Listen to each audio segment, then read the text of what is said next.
Marvin Wright friends, welcome back to the Reading Nook. This is your Bookworm, and I've got another book to read to you today. This one's called Gaston, and it is just the cutest book ever. It's by Kelly DiPuccio, pictures by Christian Robinson, and I want to thank Athenaeum Books for Young Readers for allowing us to read this online. Gaston. Mrs. Poodle admired her new puppies, Fifi, Foo-Foo, Ooh La La, and Gaston. Would you like to see them again? Fifi, Foo-Foo, Ooh La La, and Gaston. Perfectly precious, aren't they?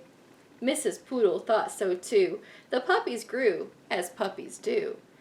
3 were no bigger than teacups, and the 4th, however, continued to grow and grow until he was the size of a teapot.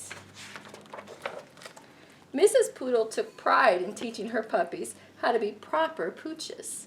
They were taught to sip, never slobber. Good. Well done.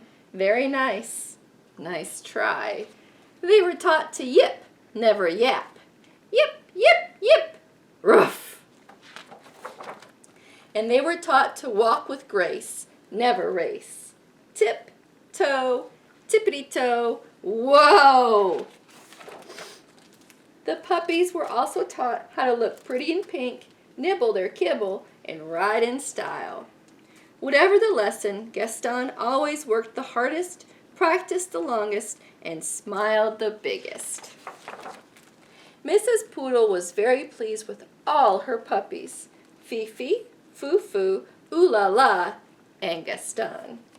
Spring arrived, and the proud mother was eager to show off her darlings. She took them to the park for their very first stroll in public. There was much to see: daffodils, ducklings, dogs. Oh dear, who do we have here? Rocky, Ricky, Bruno, and Antoinette. Would you like to see them again? Rocky, Ricky, Bruno, and Antoinette.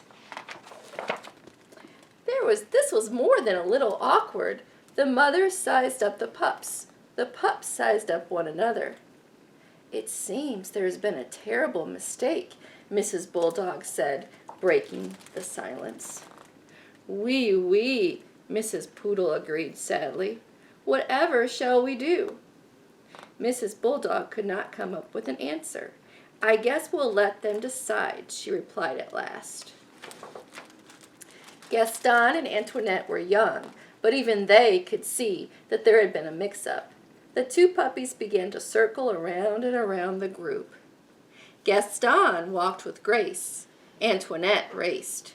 Gaston yipped. Antoinette yapped.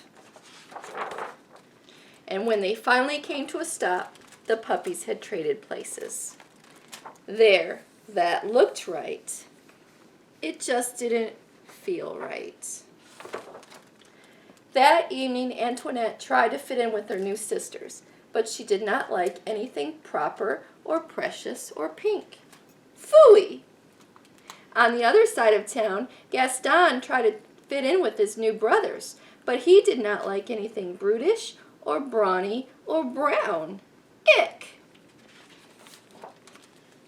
Antoinette and Gaston weren't the only ones who were having a hard time adjusting. The next morning, Mrs. Poodle forgot all about being proper and raced back to the park. Mrs. Bulldog was already there, waiting with her burly brood.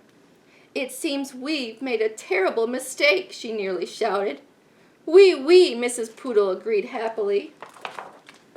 This time, Gaston and Antoinette wasted no time trading places. There, that looked right, and it felt right too. From that day forward, the families met in the park every afternoon to play. Rocky, Ricky, Bruno, and Antoinette taught the poodle puppies a thing or two about being tough. Likewise, Fifi, Foo-Foo, Ooh La La, and Gaston taught the bulldog puppies a thing or two about being tender. And many years later, when Gaston and Antoinette fell in love and had puppies of their own, they taught them to be whatever they wanted to be. The end. I just love the pictures in this story. I'm going to have another story for you tomorrow called Antoinette. And so it's kind of a different take on this story. So this story is Gaston, and the next story is called Antoinette. So I want to give a shout out today to a student at my school named Samuel. Samuel, I just wanted to tell you how much I appreciate every morning you come out of the bus room and give me a smile and say, hello, Miss Allen, and then you always say, I hope you have a great day. And you just don't even know how important that is to me and how that just starts off my day so nice. And so, Samuel, I just want to thank you for your good manners and just starting my day off great, and I cannot wait to see you again. Bye. If you'd like a shout out, please give me an email at lallen@murrayk12.org. Bye.